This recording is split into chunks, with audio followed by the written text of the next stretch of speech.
ನಾನು ಬಿರ್ಸಾನ ಅನುಯಾಯಿ. British officer 1. ನಾನು ಬ್ರಿಟಿಷ್ ಆಫೀಸರ್ 2. ನಾನು ಬ್ರಿಟಿಷ್ ಆಫೀಸರ್ 3. ನಾನು ಬ್ರಿಟಿಷ್ ಆಫೀಸರ್ 4.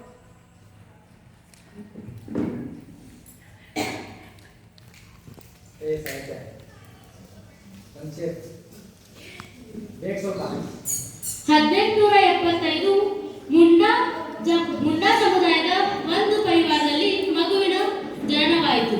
ಬೃಹಸ್ಪತಿವಾರ ಅಂದರೆ ಗುರುವಾರ ಹುಟ್ಟಿದ ಆ ಮಗುವಿನ ಹೆಸರನ್ನು ಬಿರ್ಸಾ ಎಂದು ನಾಮಕರಣ ಮಾಡಲಾಯಿತು.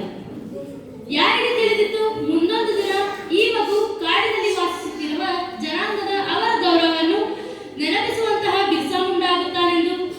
ಬಿರ್ಸಾ, ಬಿರ್ಸಾ, ಎಲ್ಲಿದೀಯ ನೀನು? ಅಮ್ಮ, ನಾನು ಇಲ್ಲಿದ್ದೀನಿ. ಮತ್ತೆ ಒಬ್ಬನೇ ಕಾಡಿಗೆ ಹೋಗಿದ್ದೆ. ಎಷ್ಟೊತ್ತೆ ಹೆಂಡತಿಗೂ ಒಬ್ಬನೇ ಕಾಡಿಗೆ ಹೋಗ್ಬೇಡ ಅಂತ ಯಾವ್ದಾದ್ರು ಹುಲಿ ಸಿಂಹಕ್ಕೆ ಎತ್ಕೊಂಡು ಹೋಗ್ಬಿಟ್ರೆ? ಅಮ್ಮ, ನೀ ಚಿಂತೆ ಮಾಡಬೇಡ. ಈ ಕಾಡಿನಲ್ಲಿರೋ ಎಲ್ಲಾ ಪ್ರಾಣಿಗಳು ನನ್ನ ಮಿತ್ರರು, ಸಹಬಂಧುಗಳ ಹಾಗೆ. ನಿನಗಂತೂ ಹೇಳಿ ಹೇಳಿ ಸಾಕಾಗೋಯ್ತು. ಹೀಗೆ ಬೆಳೆಯುತ್ತಾ ಹೋದಂತೆ ಬಿರ್ಸಾ ಓದುವುದರಲ್ಲಿ ತುಂಬಾ ಚುರುಕಾಗಿದ್ದ. ಅದನ್ನು ನೋಡಿದ ಅವನ ತಾಯಿ ಮಿಷನರಿ ಸ್ಕೂಲ್ಗೆ ಸೇರಿಸಬೇಕೆಂದು ತೀರ್ಮಾನಿಸಿ ಫಾದರ್ ಹತ್ರ ಕರೆದುಕೊಂಡು ಹೋಗುತ್ತಾರೆ. ನಮಸ್ತೆ ಫಾದರ್. ನಮಸ್ತೆ. ನನ್ನ ಮಗ ಓದೋದ್ರಾಗ ಬಹಳ ಮುಂದದ. ನಿಮ್ಗೊಂದೆರಡು ಅಕ್ಷರ ಕಲಿಸ್ಕೊಡ್ತೀನಿ. ಕಲ್ಸನ್ರಿ. ಆದ್ರೆ ನಾವು ಇಂಗ್ಲಿಷ್ ಎಜುಕೇಶನ್ ಸ್ಕೂಲಲ್ಲಿ ಓದ್ಬೇಕಾದ್ರೆ ಕ್ರಿಶ್ಚಿಯನ್ ಆಗಿರ್ಬೇಕು. ಇಲ್ಲಾಂದ್ರೆ ನಾವು ಕ್ರಿಶ್ಚಿಯನ್ ಆಗಿ ಪರಿವರ್ತನೆ ಮಾಡ್ತೀವಿ. ಏನಾದ್ರೂ ಮಾಡಿದ್ರೆ ನನ್ನ ಮಗಗೆ ಎರಡು ಅಕ್ಷರ ಕಲಿಸ್ಕೊಡ್ರಿ. ನೋಡು ಬಿರ್ಸಾ, ಯೇಸುವನ್ನು ಹೊರತುಪಡಿಸಿ ಬೇರೆ ಯಾವ ದೇವರು ಇಲ್ಲ. ನೀನು ಕ್ರಿಶ್ಚಿಯನ್ ಧರ್ಮವನ್ನು ನಂಬಿದರೆ ಉದ್ಧಾರವಾಗುತ್ತೀಯ, ಇಲ್ಲವೆಂದರೆ ಬೇರೆಯವರ ಹಾಗೆ ಉಳಿದು ಬಿಡ್ತೀಯ. ಹೇಗೆ ಬಿರ್ಸಾ ಬೆಳೆಯುತ್ತಾ ಹೋದನೋ ಅವನಿಗೆ ಆಂಗ್ಲರ ದಬ್ಬಾಳಿಕೆಯ ಪರಿಚಯವಾಗ್ತಾ ಹೋಯಿತು. ಮತ್ತೆ ಆಂಗ್ಲರು ಅವರ ಕಾಡನ್ನು ಕಿತ್ಕೊಳ್ತಿದ್ದಾರೆ ಎಂದು ಮತ್ತೆ ಕ್ರಿಶ್ಚಿಯನ್ ಫಾದರ್ ಕಾಡಿನಲ್ಲಿರುವ ಎಲ್ಲರನ್ನೂ ಕ್ರಿಶ್ಚಿಯನ್ ಆಗಿಸುತ್ತಿದ್ದಾನೆಂದು ತಿಳಿದ ಬಿರ್ಸಾ ಅವನು ಬಿರ್ಸಾ ಮುಂಡಾ ಕ್ರಿಶ್ಚಿಯನ್ ಧರ್ಮವನ್ನು ತ್ಯಜಿಸಲು ಮುಂದಾದ. ನಮಸ್ತೆ ಆಫೀಸರ್. ನಮಸ್ತೆ. ನಿಮ್ಮಿಂದ ನಮಗೊಂದು ಸಹಾಯವಾಗಬೇಕು. ಹೇಳಿ. ಏನೆಂದರೆ ಇಲ್ಲಿರುವ ಎಲ್ಲ ಆದಿವಾಸಿಗಳನ್ನು ನೀವು ಕ್ರಿಶ್ಚಿಯನ್ ಧರ್ಮವನ್ನಾಗಿ ಪರಿವರ್ತನೆಗೊಳಿಸಬೇಕು. ಆಯ್ತು, ನಾವು ನಿಮಗೆ ಹೆಲ್ಪ್ ಮಾಡ್ತೀವಿ. ಧನ್ಯವಾದಗಳು. ಧನ್ಯವಾದ.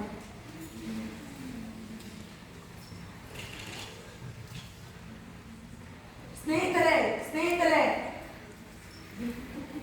ಸ್ನೇಹಿತರೆ ನನ್ನ ಸಹೋದರರೇ, ಈ ಕಾಡು ನಮ್ಮ ಆದಿವಾಸದಿಂದಲೂ ನಾವು ಇಲ್ಲೇ ವಾಸದಿಂದ ಬಂದಿದ್ದೇವೆ.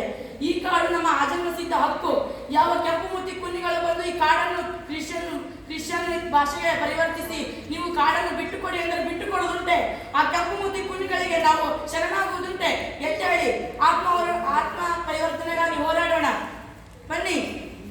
ಹೀಗೆ ಬಿರ್ಸಾನ ಮಾತನ್ನು ಕೇಳಿದ ಬಿರ್ಸಾನ ಅನುಯಾಯಿಗಳು ಹಳ್ಳಿಗಳಲ್ಲಿ ಅವರ ವಿಚಾರವನ್ನು ಪ್ರಚಾರ ಮಾಡಲಾರಂಭಿಸಿದರು ಮತ್ತು ಅವನು ಹೇಳಿದ್ದರಿಂದ ಆಂಗ್ಲರಿಗೆ ತೆರಿಗೆ ನೀಡುವುದನ್ನು ನಿಲ್ಲಿಸಿದರು.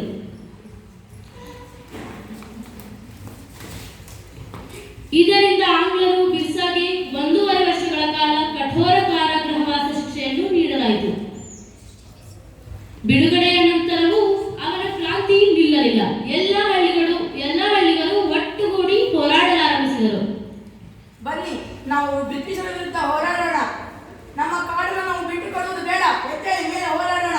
ಬನ್ನಿ, ಎಲ್ಲ ಗ್ರಾಮಕ್ಕೂ ಹೋಗಿ ನಾವು ಪ್ರಚಾರ ಮಾಡೋಣ. ಕೇಳಿರಿ ಜನರೇ, ಕೇಳಿರಿ.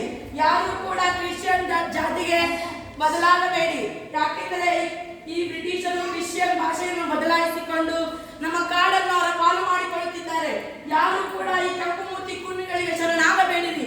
ಇದು ಈ ಬಿರ್ಸಾ ಹೇಳುತ್ತಿರುವ ಎಲ್ಲರಿಗೂ ಒಂದು ಇದಾಗಿದೆ. ಬಿರ್ಸಾನನ್ನು ಹಿಡಿದುಕೊಟ್ಟವರಿಗೆ ಒಂದು ಬಹುಮಾನವನ್ನು ನೀಡಲಾಗುವುದು.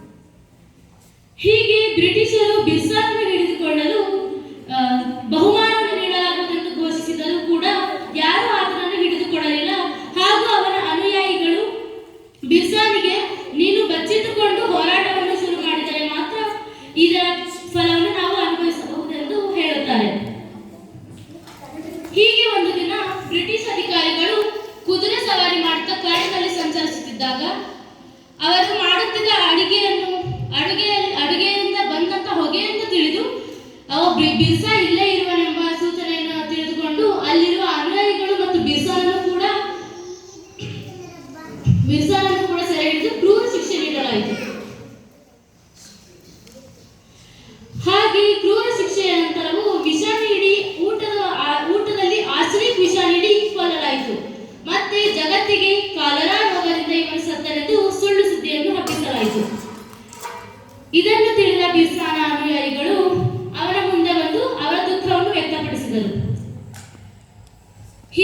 ಬಿರ್ಸಾನ ಹೀಗೆ ಬಿರ್ಸಾನ ಜೀವವು ಸ್ವರ್ಗವನ್ನು ಸೇರಿತು. ಕೇವಲ